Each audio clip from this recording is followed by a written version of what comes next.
ಕೋಗಿಲೆ ಮೊಟ್ಟೆ ಇಟ್ಟು ಹೋಯಿತು ಹಾಡಿ ಮಧುರ ಗಾನ. ಕಾಗೆ ಹಿಟ್ಟ ನೀಡಿ ಸಾಕಿತು ಮಾಡಿ ಜೋಪಾನ. ರೆಕ್ಕೆ ಬಲಿತ ಮರಿ ತಿಳಿಯದಾಯಿತೇ ಕಾಗೆಯ ಸನ್ಮಾನ. ಕಾಗೆಗಳು ಮೊಟ್ಟೆ ಇಡಲೆಂದು ಸುಂದರ ಮತ್ತು ಭದ್ರವಾದ ಗೂಡು ಕಟ್ಟುತ್ತವೆ. ಆದರೆ ಈ ಕೋಗಿಲೆ ಇದೆಯಲ್ಲ, ಅದು ತಾನು ಸ್ವಯಂ ಲವಶೇಷವೂ ಕಷ್ಟಪಡದೆಯೇ ಕಾಗೆ ತಯಾರಿಸಿರುವ ಗೂಡಿನಲ್ಲಿ ತಾನು ಮೊಟ್ಟೆ ಇಟ್ಟು ಹೋಗುತ್ತದೆ.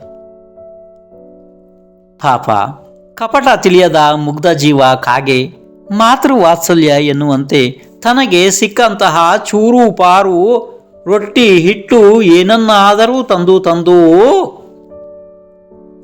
ತಾನು ಸ್ವಯಂ ತಿನ್ನದೆಯೇ ಮರಿಯ ಬಾಯಿಗೆ ತಂದಿಟ್ಟು ಸಾಕಿ ಜೋಪಾನ ಮಾಡುತ್ತದೆ. ರೆಕ್ಕೆ ಬಲಿತಂತಹ ಮರಿ ಕಾಗೆಯ ಉಪಕಾರವನ್ನು ಕಿಂಚಿತು ಕೂಡ ತಿಳಿಯದೆಯೇ ತಾನು ಸ್ವತಂತ್ರವಾಗಿ ಹಾರಿ ಹೋಗಿಬಿಡುತ್ತದೆ. ಇಂತಹ ಘಟನೆಗಳು ನಮ್ಮ ಜೀವನದಲ್ಲಿ ಅನೇಕ ಸಾರಿ ಸಂಭವಿಸುತ್ತವೆ. ಆ ಘಟನೆಗಳಲ್ಲಿ ಕೆಲವೊಂದನ್ನು ಹೇಳ್ತೇನೆ, ಎಲ್ಲವಾಗೋದಿಲ್ಲ ನೋಡಿ. 1. ಅನೇಕರು ಮಾಡಿದ ಉಪಕಾರವನ್ನು ನಾವು ಉಪಕಾರವೆಂದೇ ತಿಳಿಯುವುದಿಲ್ಲ, ಹಾಗೆಯೇ ಅದನ್ನು ವ್ಯರ್ಥವಾಗಿ ಬಿಟ್ಟುಬಿಡ್ತೇವೆ. 2. ಉಪಕಾರ ಮಾಡಿದವರು ಅವರ ಕರ್ತವ್ಯ ಮಾಡಿದ್ದಾರೆ ಎಂದು ತಿಳಿದು ಸುಮ್ಮನಾಗುತ್ತೇವೆ, ನಾವು ಅವರಿಗೆ ಪ್ರತಿ ಉಪಕಾರ ಮಾಡುವುದಿಲ್ಲ. 3.